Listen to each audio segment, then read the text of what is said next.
10 நெறிகள் உங்களுக்கானது.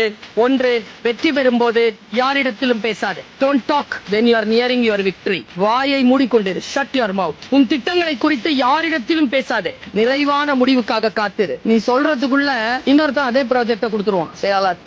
உன் மகிழ்ச்சியை கொண்டாடும் இதயம் பலரிடத்தில் இல்லை. Stay calm. நீ அனைவருக்கும் எதை தருகிறாயோ அதையே திரும்பி அவர்களிடம் இருந்து எதிர்பார்க்காத. நான் உனக்கு நேத்து 2 இட்லி கொடுத்தேன்ல, நீங்க நான் பசியோட இருக்கிற, நீ கொடு. நீ கொடுத்தா முடிஞ்சு போச்சு. ஒவ்வொரு நாள் கண்விழிக்கும் போதும் நேற்றைய தினத்தை விட சிறந்த வேலை ஒன்று இன்றைக்காக உனக்கு இந்த கல்லூரியில் காத்திருக்கும். உன்னிடம் இருப்பதற்கு நீ நன்றி சொல்ல இல்லை என்றால் நீ விரும்புகின்ற இன்னொன்று உன்னை வந்து சேராது. Have gratitude. சில நேரங்களில் நீ எதை மிகவும் விரும்புகிறாயோ அது உன்னை கடந்து போக அனுமதி. சில காரணங்களுக்காக வாழ்க்கையில் சிலர் இணைவார்கள். உன் மீது இயற்கையும் இறைவனும் பிரபஞ்சமும் வைத்திருக்கக்கூடிய பேரன்பினால் அவர்கள் உன்னை விட்டு விலகுவார்கள். Say thanks to the closed doors. விலை பட்டியலை கவலைப்படாமல் பொருட்கள் வாங்க விரும்பினால்